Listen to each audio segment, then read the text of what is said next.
I've got an incredible story for you today, straight from our OP's dad's past. One of his childhood friends, George, gets brutally attacked, and the system completely fails him. That's when George's dad, Walter, steps in with some old-school justice.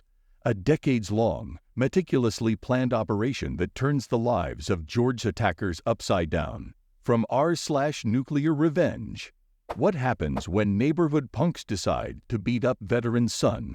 All names have been changed to protect the innocent.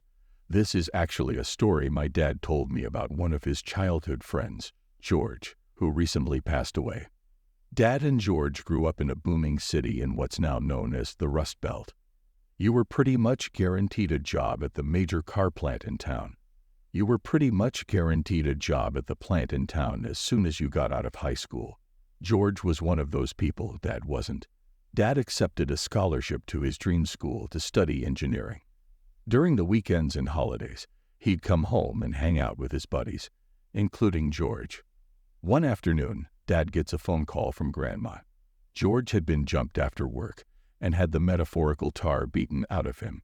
For a while, it looked like he wasn't going to make it. By some miracle, George pulled through but was in such bad shape that he had to retire early and go on disability. While on one of his visits home, George's dad, Walter, pulls Dad aside and asks him if he knows a guy named Flynn. Dad had heard the name was one of the local troublemakers. He asked Walter why, and Walter revealed that the wallet had been found by George's body and given to him. The paramedics thought the wallet was George's. No, I have no idea why they didn't check on it. Unfortunately, the city was going through financial difficulties, thanks to corruption and mismanagement, to the point that they didn't have enough money to pay their police officers during the weekends. No, I am not kidding. From 8 p.m. Friday night to 6 a.m. Monday morning, there wasn't a single police officer on duty. Since the assault took place on Friday night, there wasn't much anyone could do. Dad asked Walter what he was going to do about it. Walter looked at him with a stern face and said, "I take care of my own." Walter was an Army vet who had served during World War II in Korea. He never spoke about his time, claiming he was a radio technician, and never left the base. He never breathed a word to anyone, even George's mother, his wife. The full story never came out until after George's death, when a letter Walter had written before his death was found in George's possessions. After realizing that Flynn was one of the people who had destroyed George's life, Walter got in touch with his friends. He was a personable guy. You know the type, the kind who makes friends in 5 minutes. They all agreed that something had to be done, and thus Operation George's Revenge was born. Walter and his friends began observation of Flynn and would keep tabs on him. It took several weeks, but eventually Flynn and his buddies, Mac and Zeno, were overheard bragging about the attack. Knowing who to attack, they moved to the next steps. Walter's friends, some of whom worked in high places, decided to make some phone calls to their friends in the plant where all three worked. See, these friends were union. State was a closed shop at the time, and disgusted about what happened to George, they decided to make things difficult for them.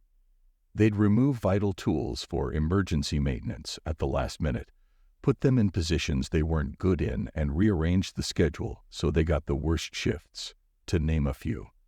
They also began a whispering campaign so everyone at the plant knew what had happened. In this city back then, who you knew and what everyone thought you've done was enough to make or break you. The goal was to get them to quit. And after a year or so, all three had quit, frustrated with how they were being treated. But Walter and his friends aren't done. Not by a long shot. A few phone calls and anonymous letters later, Flynn, Mac, and Zeno were unemployable in the district. Because they hadn't been fired, they weren't entitled to severance or anything. Soon their money ran out, but they couldn't get out of town because everyone knew from the whispering campaign what they had done to George.